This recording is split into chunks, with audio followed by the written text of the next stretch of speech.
Bismillahirrahmanirrahim. Assalamualaikum warahmatullahi wabarakatuh. Alhamdulillahirabbil alamin. Segala puji bagi Allah yang telah memberikan kita kenikmatan serta kesehatan sehingga kita bisa berjumpa kembali dalam pembelajaran budaya Banyumasan. Sholawat serta salam semoga selalu tercurah kepada Nabi kita Muhammad Sallallahu Alaihi Wasallam, karena dengan risalah beliau kita dapat mengenal dinul Islam hingga saat ini. Ya, alhamdulillah ya teman-teman, semoga teman-teman dalam keadaan sehat, dalam keadaan baik ya, meskipun masih berada di keadaan pandemi ya teman-teman ya.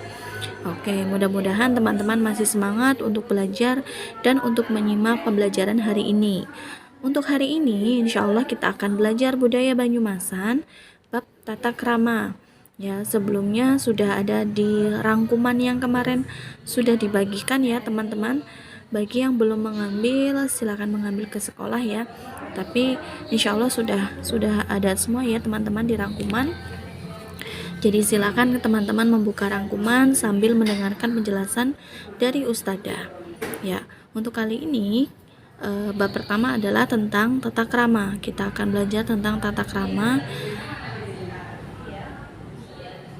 Ya, sebelum kita belajar tentang tata krama terlebih dalam lagi, kira-kira tata krama itu apa ya teman-teman ya?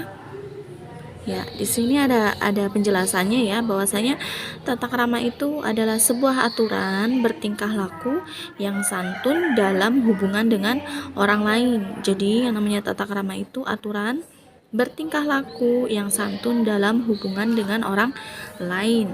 Jadi tata krama itu mencangkup tingkah laku ataupun sikap kita, bagaimana kita berhubungan dengan orang lain ya teman-teman ya.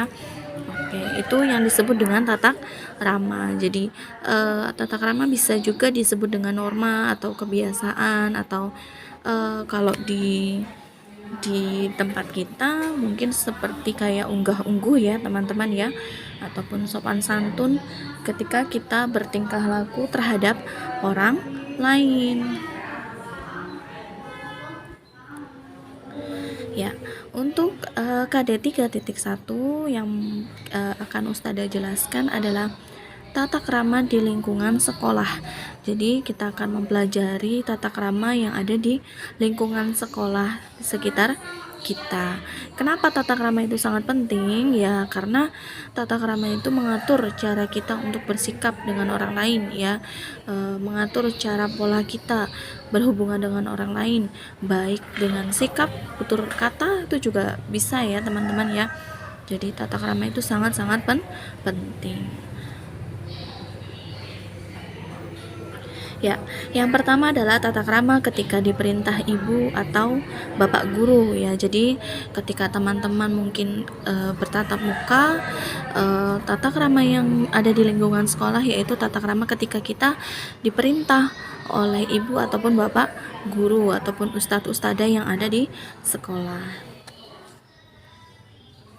Nah, sikap saat diperintah ibu atau bapak guru. Di sini ada 5 poin. Yang pertama adalah menerima tugas dengan senang hati ya. Jadi, ketika kita diperintah oleh bapak atau ibu guru kita ataupun oleh ustadz ataupun ustadzah, hal yang pertama kita lakukan adalah menerima tugas dengan senang hati ya. Jadi, ketika kita diperintah, usahakan hati kita itu menerimanya itu sangat senang ya, dengan senyuman gitu ya, jangan cemberut seperti itu. Jadi usahakan untuk kita menerima tugas itu dengan senang hati. Kalau sudah diawali dengan senang hati, tentunya perintah yang diberikan itu akan terasa mudah. Tapi kalau kita menerima perintahnya itu dengan cemberut, dengan malas, itu kita melaksanakan pun dengan berat hati. Kemudian yang kedua adalah memperhatikan dan mendengarkan perintah dengan baik ya. Nah, ini yang perlu diperhatikan teman-teman ya. Ketika kita sudah menerima tugas dengan senang hati, kemudian kita memperhatikan dan mendengarkan instruksi yang diberikan oleh ustadz ataupun ustadzah. Jadi kita mendengarkan ini harus dikasihkan ke siapa, misal contoh tolong kasihkan ini ke ruang kepala sekolah gitu ya. Jadi kita harus mendengarkan benar-benar instruksi, jangan sampai kita salah dalam melaksanakan perintah gitu ya. Kemudian yang ketiga adalah segera melaksanakan tugas dengan sungguh-sungguh ya. Setelah kita tadi menerimanya dengan senang hati, kemudian memperhatikan, mendengarkan perintahnya itu dengan baik, yang selanjutnya adalah melaksanakan tugas tersebut dengan sungguh-sungguh ya. Jelas ketika kita sudah mendapatkan perintah, kita harus merasa bertanggung jawab ya. Kalau kita merasa bertanggung jawab apapun yang diperintahkan, kita akan merasa melaksanakannya itu dengan sungguh-sungguh. Kemudian yang keempat adalah segera memberikan laporan jika tugasnya itu sudah selesai ya, dengan bahasa yang sopan dan jelas ya. Jadi ketika sudah melaksanakan tugas, kita melaporkan kepada ustadzah, tadi saya sudah memberikan kepada kepala sekolah seperti itu ya. Jadi memberikan laporan bahwasanya kita sudah melaksanakan tugas dengan baik. Kemudian yang kelima adalah meminta maaf apabila ada keliru ataupun tidak sesuai perintah. Ya, jadi ketika kita melakukan perintah yang sudah diberikan, kok kemudian ada halangan ataupun ada kendala di pertengahan ketika kita ingin menyampaikan, ketika kita ingin melakukan perintah, hendaknya kita meminta maaf ya, jangan malu untuk meminta maaf ustadzah, tadi aku ada di jalan ada kendala ini gitu ya. Jadi disampaikan disampaikan juga berbarengan dengan ketika memberikan laporan ya. Jadi jangan takut untuk meminta maaf apabila ada kekeliruan bahkan tidak sesuai dengan perintah, dan jelaskan secara detail, kemudian dengan bahasa yang sopan apa yang terjadi, kenapa kok kita ada kekeliruan atau tidak sesuai dengan perintah. Ya, tadi ya ada 5 sikap yang perlu kita perhatikan saat kita diperintah ibu atau bapak guru.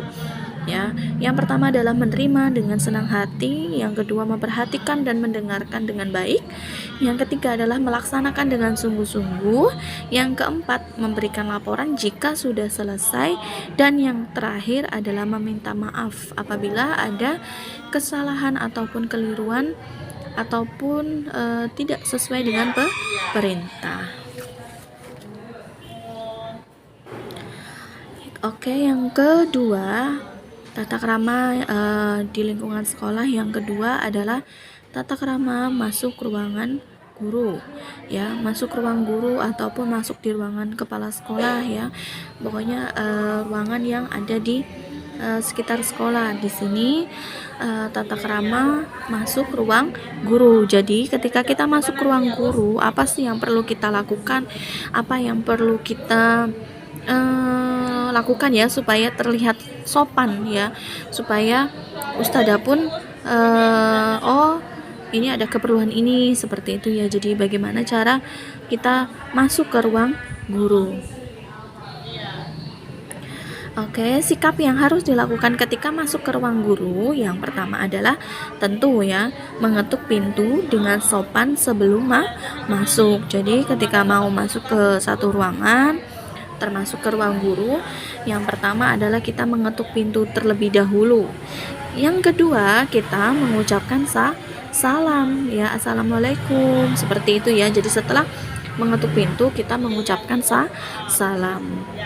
Kemudian yang ketiga adalah menyampaikan keperluannya dengan jelas, singkat, dan suara tidak terlalu keras. Jadi teman-teman menyampaikan kepada ustadzah yang dituju, maksud dan tujuannya teman-teman itu ingin bertemu dengan siapa, kemudian ada butuh dengan ustadzah siapa. Silakan teman-teman menyampaikan dengan bahasa yang halus ya, dengan sopan, kemudian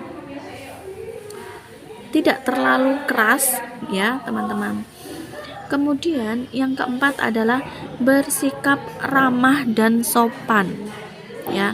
Jadi bersikap ramah dan sopan, Ustazah tekankan lagi, untuk bersikap ramah dan sopan itu di setiap tempat, bukan hanya di ruang guru ya. Dimanapun kita berada, ketika di situ ada orang lain, kita harus bersikap sopan dan ramah ya.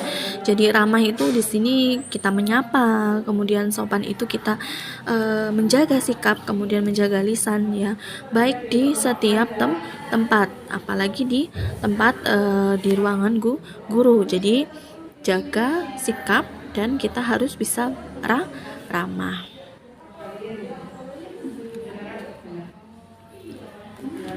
Dan yang terakhir adalah mengucapkan terima kasih sebelum meninggalkan ruangan. Otomatis ya teman-teman, ketika kita sudah selesai ada kebutuhan dengan ustadzah ataupun ustadz yang kita tuju, jangan lupa untuk mengucapkan terima kasih sebelum kita meninggalkan ruangan ya. Jadi terima kasih ustadz, terima kasih ustadzah, seperti itu ya teman-teman ya, baik dengan ustadz ataupun ustadzah yang kita tuju ataupun yang ada di sekitar ruang guru. Kita mengucapkan terima kasih karena kita sudah diberikan kesempatan untuk masuk di ruangan guru.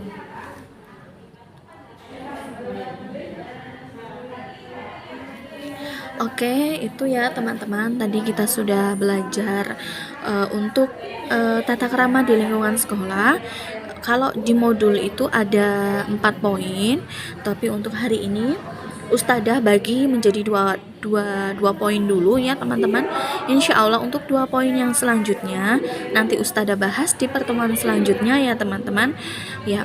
Mungkin itu saja dari Ustadzah Firnia. Ustadzah Firnia ucapkan terima kasih dan tetap semangat dalam belajar. Jangan lupa untuk selalu selalu bersemangat ya, meskipun teman-teman belajar dari rumah, kita tidak bisa bertatap muka, tapi tetap kita semangat ya dalam memberikan yang terbaik ya, memberikan yang terbaik untuk masa depan teman-teman. Meskipun di rumah, usahakan kita memberikan yang terbaik untuk orang tua kita ya, dengan teman-teman belajar itu sudah memberikan rasa kepuasan tersendiri untuk orang tua teman-teman. Seperti itu ya teman-teman. Oke, mungkin itu saja dari Ustadzah ucapkan terima kasih untuk perhatiannya teman-teman ya. Mungkin kita nanti akan lanjut di pertemuan selanjutnya. Oke, Ustadzah akhiri dengan membaca hamdalah alhamdulillahirabbil alamin. Wassalamualaikum warahmatullahi wabarakatuh.